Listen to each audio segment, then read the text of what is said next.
عروسی که قرار بود پایان همه تنش‌ها باشه، با یه ورود ناگهانی به بحران تازه‌ای تبدیل میشه. درود، دیبا نوروز نژاد هستم. به قسمت 117 شربت دوقلخته خوش اومدین. لطفاً کانال رو سابسکرایب کن که ما رو گم نکنی. نورسما بابت فضولی نیلای سرزنشش میکنه و میگه تو به چه حقی سرک میکشی توی گوشی من؟ رمزو از کجا آوردی؟ باید به جون پسرت قسم بخوری که به کسی نمیگی.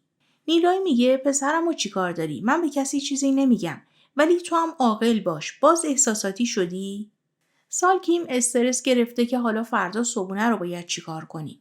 صبح وارد اتاق امیر میشه و میبینی که داره با چیمن صحبت میکنه. سر قضیه دیروز که وسط پذیرایی مچشون رو گرفته بود، با هم دیگه بحثشون میشه و امیر میگه چیمن زنی نیستش که 2 روزه باشه. من میخوام باهاش ازدواج کنم. سالکین میگه آره، تو برو بدون شرم و حیا تو خونه پسرای مجرد عشق و حال کن، بعدش هم بیا با پسر من ازدواج کن. امیر به مادرش میگه اگر دفعه دیگه در مورد چیمن اینطوری صحبت کنی کلامون تو هم میره. باشاک و تنجای میخوان برای صبحونه برن خونه عبدالله خان و مادر باشاک براشون یه هدیه میفرسته که با خودشون ببرن. آذرخش سر صبحونه به مادرش میگه دیشب عمر اومد و بچه رو برد. یوسف زنگ میزنه که میخوان آلف رو بیارن خونه‌تون. خانواده عبدالله خان نشستن تا باشاک و تنجای بیان. اونا هم با هدیه و گل وارد میشن و باشاک به حالت مصنوعی فاتح رو میبوسه.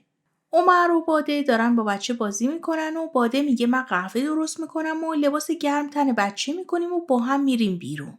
سر صبحونه بحث این میشه که تنجای میخواد خودش عروسی بگیره ولی عبدالله خان میگه این رسمه که خانواده داماد عروسی رو بگیرن. باشاک هم با حنا بندون گرفتن مخالفه. کاملا مشخص میشه که حرفاشون با فاتح یکی نیست و بلند میشن برن با همدیگه صحبت کنن. امیر اجازه میگیره که زودتر از سر میز بلند شه و میگه میخوام برم دنبال چیمن. فاتح باشاک رو میبره که با جمره آشناش کنه و سالکین میگه مادر خوبی برای جمره میشه. نورسما میگه جمره نیازی به مادر نداره.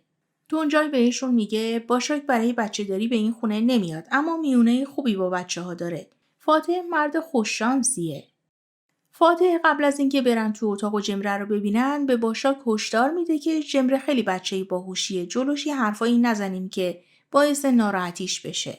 باشاک هم از فاتح میخواد که براش یه انگشتر تکنگین بخره که جلوی تونجای آبروداری کنه و بگه که فاتح با این ازم خواستگاری کرد. وقتی میرن پیش بچه‌ها باشاک شروع میکنه به ارتباط گرفتن با جمره. عمر و باده بچه رو با خودشون بردن بیرون و یه خانومی میاد به باده میگه شما مادر این بچه این؟ جورابش افتاده بود زمین. باده خیلی خوشایندش میشه و جوراب بچه رو پاش میکنه و عمر هم کلاه باده رو صاف میکنه. چیمن ناراحته که بعد از اون قضیه مادر امیر چه واکنشی نسبت بهشون داشته. امیر میخواد بگه که چیزی نبوده و مادرش واکنش خاصی نداره. چیمن میگه من که میخوام امشب آلف رو بیارم بهتره که یه هدیه بخرم برای مادرتو از دلش در بیارم. بعد از رفتن تونجای باشاک خانواده عبدالله خان راجع به عروسی صحبت میکنن و اینکه باید همه رو دعوت کنن و عروسی بزرگی بگیرن. الیف میپرسه آقا اصیلم توی شرکت شما هستن؟ فاتح میگه آره متاسفانه، برای چی پرسیدی؟ نیلای میپره که اونا هم عروسی میان؟ نورسما میگه لازم نیست بابا، تو رو خدا اینا رو دعوت نکنیم. سالکین میگه ادب اینجوری حکم میکنه که کاری رو انجام بدیم که برازندمونه. ذوالفقار میاد دنبال نیلایی که اون پسری که توی ختم دیدتت اومده دستبوسی. میرن توی حیاط و اون پسر برای نیلای لکوم آورده و میگه یه دختر بچه هست توی محلمون که بیمار و میخوام که بهش کمک کنی. ذوالفقار و نیلای آدرسشو میگیرن که برن بهش سر بزنن. آسوده میاد پیش اصیل و میگه میخوام برای شام آذرخش رو دعوت کنیم ببریمش بیرون که یه تنوعی براش بشه. سالکین به یوسف زنگ میزنه و آدرس عمر رو ازش میگیره که بره دنبالش رو برای شام بیارتش و بین این دوتا برادر رو آشتی بده. آسوده زنگ میزنه به آذرخش رو برای شام دریایی دعوتش میکنه. آذرخش هم قبول میکنه. سالکین بدون خبر میاد خونه عمر رو بدون اینکه اصلا اونا بشناسنش شروع میکنه به تون صحبت کردن و معرفی خودش رو، اینکه میخواد بین دوتا برادر آشتی برقرار کنه. از باده میخواد که براش قهوه درست کنه و از عمر میپرسه که این دوست دختر جدیدته؟ عمر میگه نه جانم، دستیارمه. سالگین میگه عبدالله خان هی عمر میکنه و به من گفته که اگه میتونی برو عمر رو راضی کن و بیار. غذای چی دوست داری برات درست کنم؟ یه سینی دلمه درست میکنم. شب بیا با ما شام بخور. باده رو هم برای شام دعوت میکنه و باده میگه من باید از بچه نگهداری کنم. سالگین میگه پس بچه پیش شما میمونه؟ واقعا با آذرخش خانم کنار اومدن سخته. عمر میگه شما با آذرخش آشنا شدین؟ اون یکم سرد به نظر میاد ولی آدم منطقیه. سالگین میگه اگه منطقی بود که جدا نمیشدی. تو نیاز به یه زن جوان و خوشگل داری که بتونه از بچه‌تم نگهداری کنه. بعدم به باده نگاه میکنه. موقع رفتنم دمپایی رو فرشیاشو اونجا میذاره و میگه هر وقت اومدم اینجا باشه که بتونم بپوشم. جیمن از مادرش پول میخواد که بتونه برای سالگیم اون دستبندی که دیده بود و بخره و بهش هدیه بده. آذرخش مخالفت میکنه و میگه چرا داری برای این زن خودشیرینی میکنی؟ یه دسته گل بخر و ببر کافیه. من پول بابت این قضیه بهت نمیدم. جیمن عصبانی میشه و آذرخش میگه برای چیزی که توی آینده ازم تشکر میکنی قیافه نگیر. جیمن میره قضیه رو برای مادر بزرگش تعریف میکنه و اونم میگه من پول دارم و بهت میدم. نمیخواد به مادرت چیزی بگی. یوسف حلقه‌ای که باشاک خواسته رو میاره و فاتح هم برای نهار با باشاک قرار میذاره. هم محلیه نیلای رفته یه خانواده رو ترغیب کرده که بگن بچه‌مون مریضه و بتونن اخاذی کنن. وقتی نیلای و ذوالفقار میرن متوجه میشن و میگن باشه. ما فردا 1,000,000 لیر براتون میاریم. موقع رفتنم متوجه میشن که بچه داره میدوه تو کوچه و کاملا سلامته. آذرخش متوجه شده که مادرش به چیمن پول داده و میگه به چیمن بگو که آلو رو میبره مواظب باشه و خیلی هم اونجا نمونه. باشاک ماکارونی سفارش میده و انگشتر رو میذاره وسط غذا و یه جوری وانمود میکنه که انگار فاتح اینا رو براش تدارک دیده و به فاتح میگه برام فیلم بگیر. آسوده میخواد آذرخش رو ببره با قایق تفریحی بگردونه و آذرخش اول به خاطر اتفاقاتی برای دعا افتاده ممانعت میکنه ولی بعداً راضی میشه. سالگیم و الیف دارن دلمه میپیچن که چیمن به امیر زنگ میزنه و میگه آلو رو آوردم. امیرم به مادرش میگه چیمن میخواد شما رو ببینه. چیمن هدیه سالگیم رو بهش میده و سالگیم خیلی رغبت از خودش نشون نمیده و میگه به خاطر اینکه ازم عذرخواهی بکنی اینو برام خریدی؟ چیمن میگه نه، چرا باید از شما عذرخواهی بکنم؟ من و امیر توی رابطه هستیم. این چیز عجیبی نیستش که شما دیدی. امیر هم از دست مادرش عصبانی میشه و چیمن رو راهی میکنه. آذرخش وسط سفر دریاییشون حالش بد میشه و میشینه کف قایق. نفسش تنگ میشه و اصیل سعی میکنه که آرومش کنه و براش داستان بچگی خودش که اولین بار توی قایق حالش بد شده بوده رو تعریف میکنه و آذرخش یکم حالش جا میاد و بهتر میشه و آسوده میگه منو ببخش که بی فکری کردم و تو رو آوردم اینجا. نورسما مرتب در حال پیامبازیه و وقتی عبدالله خان و فاتح میان خونه سالکیم یه جوری جریان رو تعریف میکنه که انگار عمر بهش زنگ زده و گفته که میخوام آشتی کنم و بیام خونتون. بعدم قضیه رو میپیچونه و میگه اصلا هر کی زنگ زده و هر کی که هر کاری کرده باید با هم دیگه آشتی کنیم. تفلکی گناه داره، برای شام دعوتش کردم. نورسما از پدرش اجازه میگیره که شام بره با اسرا دوستش بیرون.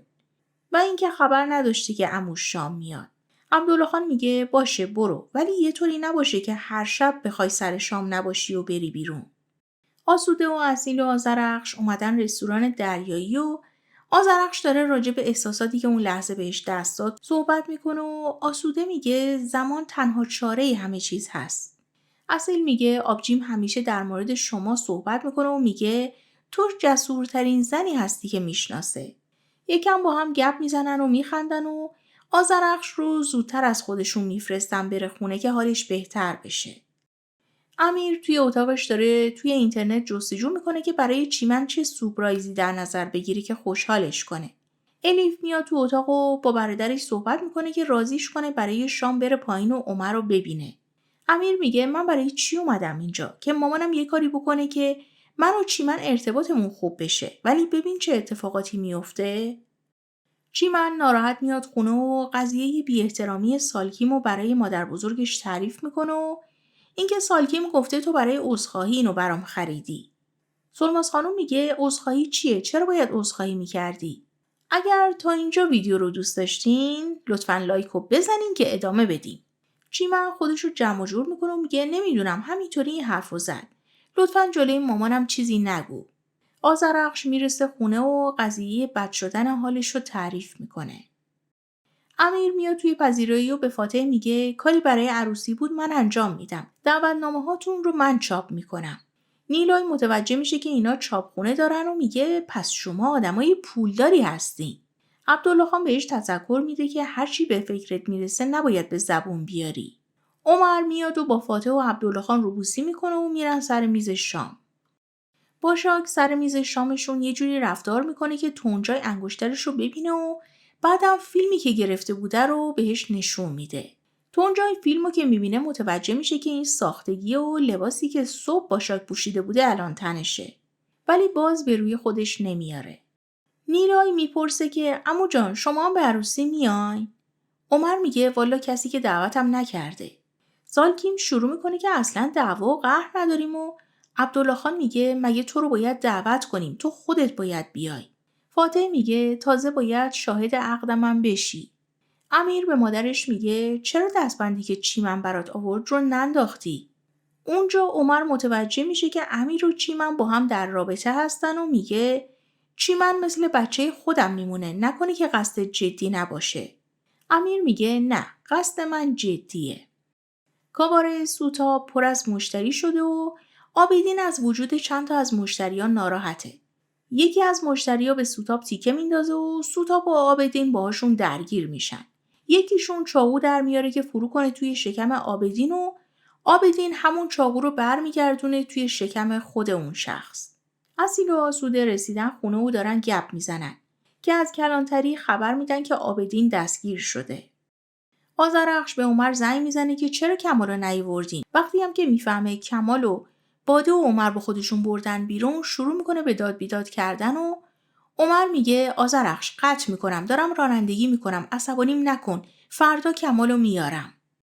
اصیل میره کلانتری و حسابی حرف بار آبدین میکنه و از اونجا میارتش بیرون. عمر میره میشینه با حکمت به مشروب خوردن و شام خوردن و یکم باهاش درد دل میکنه. نیلای نشسته دم در که ببینه نورسما کی میرسه و وقتی نورسما میاد از دیدن نیلای میترسه و نیلای میخواد بدونه که نورسما با عشق سابقش قرار گذاشته یا کسی دیگه ای بوده و چیکار کرده.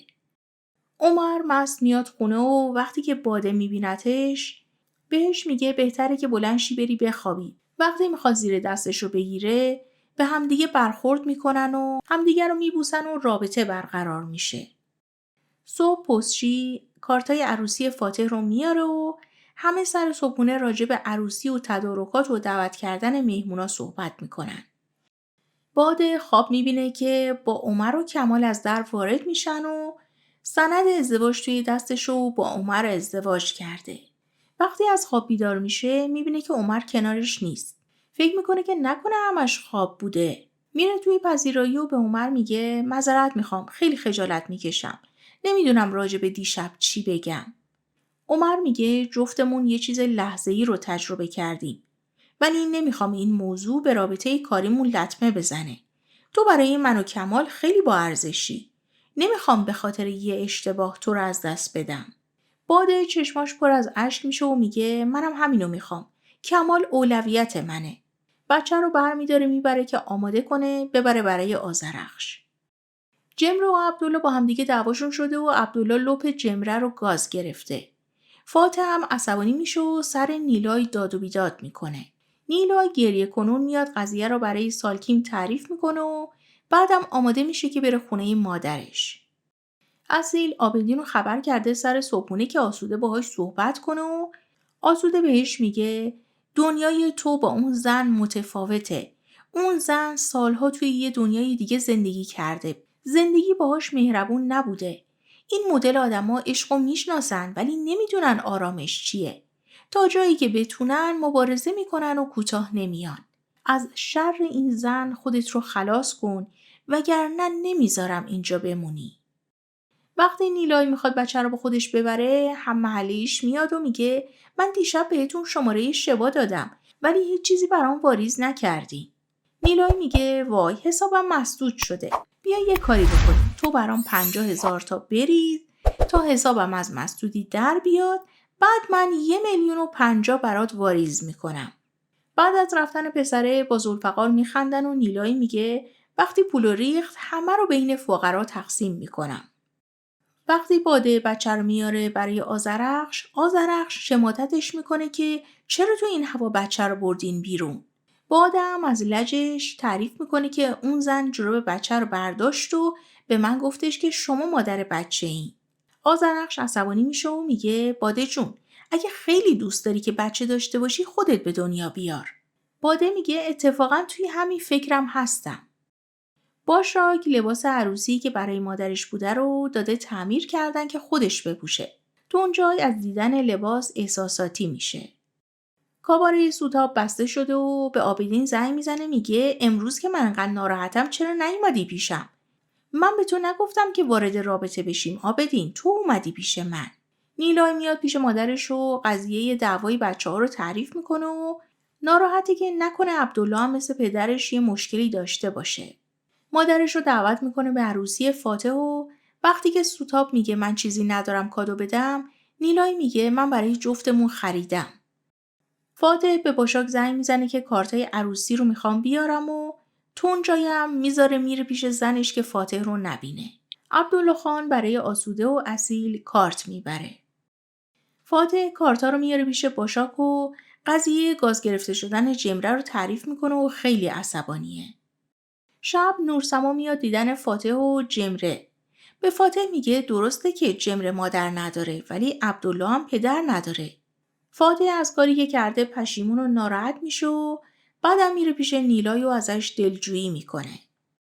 روز عروسی فرا رسیده و مردها جدا و زنها هم جدا دارن آماده میشن.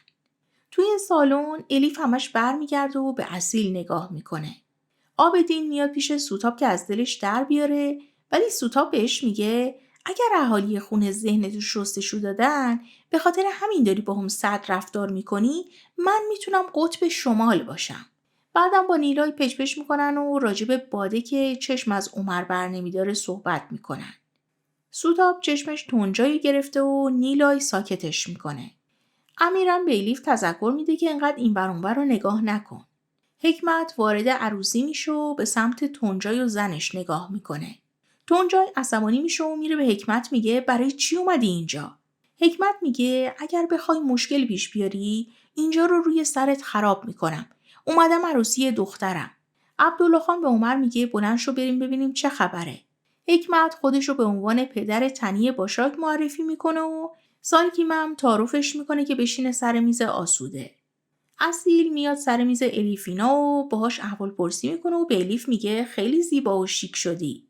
سالکیم دخترش رو میکشه کنار که صندلی خالی بشه و نورسما و اصیل یکم با هم دیگه کلکل میکنن. فاتح میره دنبال عروس و هر دوشون از تیپ و قیافه هم خوششون میاد و توی مسیر کلی با هم کلکل میکنن و میرسن به سالن. حکمت از جاش بلند میشه و باشاک پدرش رو تشخیص میده. عاقد از فاتح توافق میگیره و وقتی که میخواد توافق باشاک رو هم بگیره باشاک میگه اول باید یه چیزی بهتون بگم. مرسی که تا اینجا همراه هم بودین. به نظرتون ورود حکمت توی شب عروسی قرار کدوم راز رو کنه؟ تا ویدیو بعدی خدا نگهدار.